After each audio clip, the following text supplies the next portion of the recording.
All right, here we are, ladies and gentlemen. It's February 2022. I've got the great Michael Loftus with us in New York City. What? New York City? They make some crazy salsa over here. It's good, though. It's good. Is it good crazy sauce? I like how they did that commercial, like thinking, what? There's no Latinos in New York? There's not a huge Latin population? Yeah. I'm excited. It's good to be here. We've done a lot. We're celebrating show 52. That's right. 52 pickup. We've done bullet points for 52 episodes, a technical year because we threw in a lot of single shots. Yeah. But it's been great to have the great Michael Loftus here. We're expanding the bullet point universe. Like, you know how like Marvel Comics has, they have the Avengers and Iron Man, but now you've got Spider-Man and Venom. That's us, buddy. We're doing. It's great that we, as American men, in this era of our life, are still using comic book heroes as the marker of our expanding success. I don't see me ever stopping. I don't see me ever stopping. You're a man. Hopefully we'll reach our 70s and they'll be like, it's like Stan Lee used to say, you know? Right. But hopefully we'll be on a network by then. So really great to have you here. Great to have our Bullet Points Nation here. We've been doing Bullet Points and Single Shot Wednesday and Saturday. It's been excellent with them. I want to thank all of our viewers. We want to celebrate this winning event while America is winning. Yes. And look at the quick look at the year review. Look at what's going on. We just wanted to talk a little bit to you guys on our Single Shot, which is our shorter 7 to 10 minute show. And you know what? I think we should jump on that theme and we should look back at like the last 51 episodes. Let's just do a recap on this Single Shot, where we started, where we are now.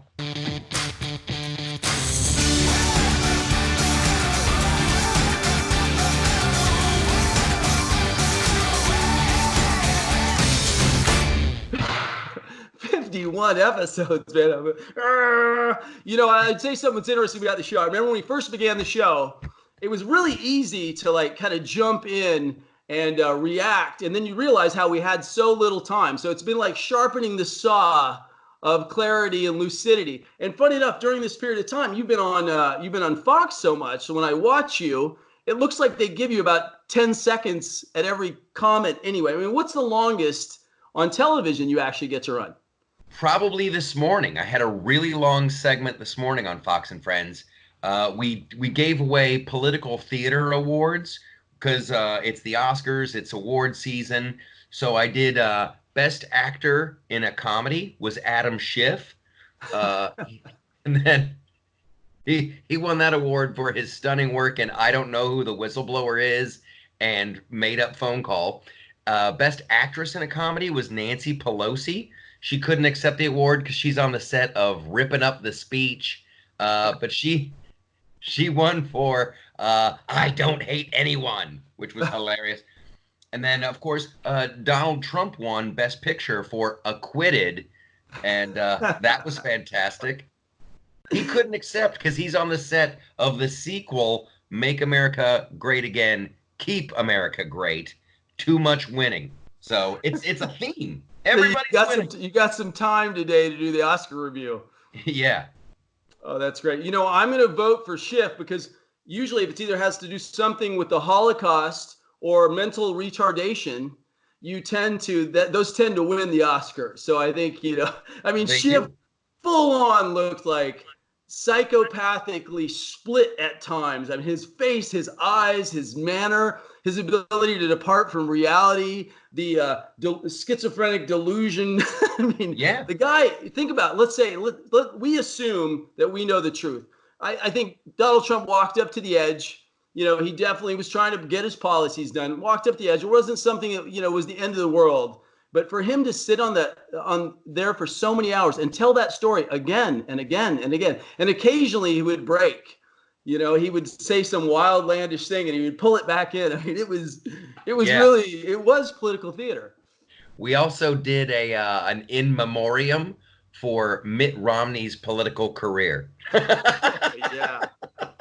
You know what I did this morning? I woke up and I washed my knuckles. And I kept washing them until they're almost red because I used these to door knock for Romney across Ohio for 2 weeks in the last electoral cycle. And I was Romney on fire, man. And I mean, look, and here's the thing. Suddenly the Democrats are like hailing McCain and Romney. They're like the untouchables. How dare we eat their own? They were attacking both of them until they lost favor with their party. Now they're the heroes of the Democratic Party. It's like people are defending Romney and McCain. And Romney and McCain were unprincipled conservatives, man. You know, and they're just not following the line. Romney calls himself the extreme conservative. And if you look at his record, all he ever did was Romney Care, which is the blueprint for Obamacare. It was horrible. That guy, he doesn't matter. Romney, I ripped my sleeve. You're dead to me. But you know what? I was just thinking as you were talking, and like when we started the show, I was giving you a lot of grief for the book. Like, where's the book? Where's the book? Here we are, 52 episodes, 51 episodes later. Dude, 52. You're talking to agents. You're talking to publishers. Yeah. Great news about the book this week. We have 3 agents. And if they watch this show, I really want to sign with all of them. I've got a partner involved in the book, so I've got to go through the marketing process. But yeah, I mean, it's interesting. What the first thing you had to do is you had to look at the landscape of what's happening in liberal publishing world, which is very interesting. I'm going in my next book. I'm going to publish the rejections and what was actually said to me. Like, lose my email. It was like other people like, this is really interesting, but we're just not aligned. Other people are like, I don't agree with you, your philosophy, your life, and a number of people like, hey, here's somebody talking about rational America. So really excited to say that we have a few people on there. We just submitted the proposal, and if you understand the publishing world, the publishing world is full of Trump books. It's full of intellectual, historical books and a lot of kind of drier books. But there's really not any, fun pop culture, philosophical, and handbooks. I think we have a real niche on the market, and hopefully, Baruch Hashem.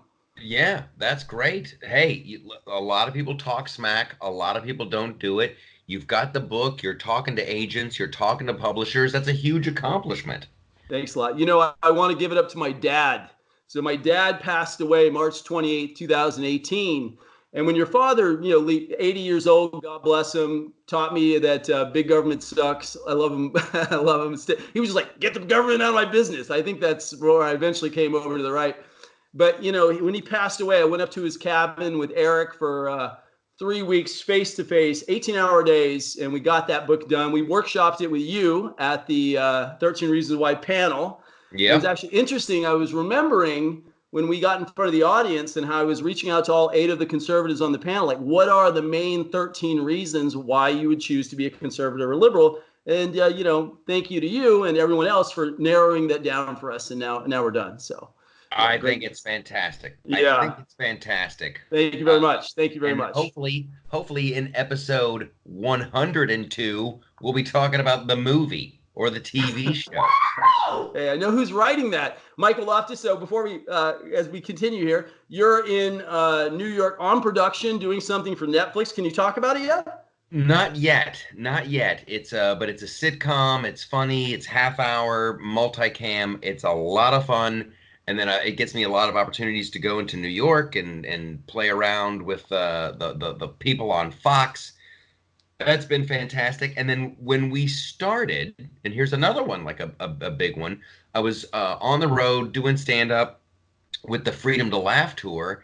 And as of February 10th, the Freedom to Laugh comedy special will be premiering on Fox Nation. It's February the very 10th? First.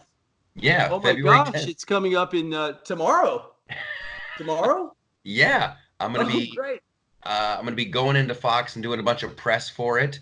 So it's the first comedy special on like a Fox News platform. Nice. So I'm stoked. Hopefully I can score a free membership to Fox Nation. How much is it, by the way? Do you know how much they are? I want to say it's $2.99 a month. You know what? I'm gonna take a plunge and show my respect for you, and I'm gonna sign up, ladies and gentlemen. Sign up, $2.99. Michael Loftus, Fox Nation. Your friends don't have to know. You know, if you're not hardcore, it shows up like a triple X on your credit card statement. There, you know, kind of Right. like porn. Yeah. Cool. That's Discrete great, billing. man. So Discrete billing. discrete billing. So to be clear, it airs tomorrow or the promos start tomorrow? No, it airs tomorrow. What time, Michael? Let us know because we'll get this out today. Holy smoke! I'm gonna guess like noon. I don't know. I don't Oh, know. It, great. it it could start at midnight tonight. It might happen at 12:01. It's Right. all. So it's just they can go there, they can watch it anytime. It's online. Yep. Oh, Freedom to great. laugh. All Freedom right. to laugh. And Big, we got some big live deal. shows coming up in Indiana later on in February. Go to theloftusparty.com for all your updates. Nice. I like that. I like that. Yeah, check out Michael's website. It's fantastic. You've been killing on a lot of videos. So you were saying, what was it like when we started? You know, it was interesting because when we first started the show, you're like, no, let's make it faster. And it was like 1 minute, 4 or 5 minutes. Let's do this. And it was completely impossible. And the Yep. shows went up to like 30 at one point. Then they came down to 21. Now we've got about 10 and 24. And, you know, I guess the thing for everybody watching, we want to thank all our viewers. You know, I'll say this openly. We're probably going to be reaching out to all of our followers, maybe moving on to a new platform with Bullet Points. You're going to follow us on Facebook. We're going to open up a new channel. A little bit of conservative censorship out there, and maybe we shouldn't put hashtag Trump on every one of our video releases. I take responsibility. Yeah, that'll do it. That'll do it. But think about the year, if I could just take you there. I mean, the year was so interesting because the journey that you and I got to take was watching the consistent changes in legislation, the judicial branch, the executive branch throughout the last year. And there are really these amazing themes of the reversals on life and pro-life and pro-choice. We had all these battles on guns, free speech, PC culture, and the constant attack of Donald Trump. When you watch the news and you try to bring it down to these bullet points, and hopefully our viewers appreciate this because we really try to hit what's important, you really see the ebb and flow of the battle for freedom every day. And it may not seem like it's that serious today, but when you cascade these little impingements upon our freedom is still under attack, although the two-party system works. What are your thoughts? Well, it is under attack, and it's constant. And some of the battles are more public, and you can see them, you know, played out on these large epic scales. What concerns me are the ones that the public doesn't see. Channels like ours, where Facebook just says, you know what, you're not allowed to advertise. I was trying to promote the Freedom to Laugh tour, and I'm very aware, like, keep Trump out of the hashtags, all that stuff. Not allowed to advertise. Not allowed to. A comedy show, a straight up comedy show, and then I'm watching people constantly get kicked off of Twitter, thrown into Facebook jail for really very dubious infractions. Very, very dubious. So that's what I'm worried about, because as we get closer to November, everybody knows the right is better at memes. The right is better at the social media aspect of it, and I think that's one of the things that really helped Trump in 2016. And they're slowly but surely going to try to take that away from us. You remember also prior in the Obama era, there was this whole thing that the right doesn't know how to message to connect to the main masses before Trump steamrolled through the country. You know, and God bless him, because old-fashioned stumping, old-fashioned rallies, this is a new approach for a president to always connect to the people. We've never seen this. I mean, I remember I'm a little older. I remember Gerald Ford in the fireside chats. You're just like, oh, the president's sitting out with the you're like, what's going on? That was so unique. Now, live time, unconscious Trump. You know, it was so great when his Sodu speech came out. Fantastic. He has great writers. He played it nobly. He took he really went after exceptionalism. He did a great job. And at the same time, he held it back. And then the next day that he spoke, when he unwound for 2 hours, hey, I like him, but I could barely sit through that, man. I'm like, really? Okay. Well, I mean, I liked it. That was the best. That was like Right. the World Series. That was like the Super Bowl, just unleashing. I gotta quit it. It's like Mike Tyson, and somebody just untied his arm. He's like, now you're gonna really know how I feel. Boom, shut up, Nancy. It was great. So you're going to be on the air tomorrow as well? You're going to be on Fox tomorrow? Great. What time? I'll be on at, they just moved it to 8:20. That's East Coast time, brother. You gotta love being on the East Coast now. I know you were getting up at 4 o'clock in the morning and going to a box in Culver City when you were on the West Coast, right? Yeah, but then you could go back to sleep. Like now, it's like I'm up. I'm like a farmer. But I'm digging it. I'm making a lot of making some friends over there. I have the lovely and talented Dana Perino on the Loftus Party podcast. Nice. She's a champ. Yeah. So it's a challenge, but it's fun, and I dig it, and I wouldn't have it any other way. Well, we're honored to be on Bullet Points with you. So, am I getting a sense of brevity? Thank you very much. Here we are, ladies and gentlemen. It's episode 52. It's been a grand year here on Bullet Points with the great Michael Loftus. Check him out at theloftusparty.com. Tomorrow, don't forget, at Fox Nation for $2.99 a month, you can see his new comedy special, which is the first comedy special of its type, conservative on the new platform. Check out his show. Check out our show every Wednesday and Saturday, 2020. Who knows where we're going to end up? Take us home, Michael.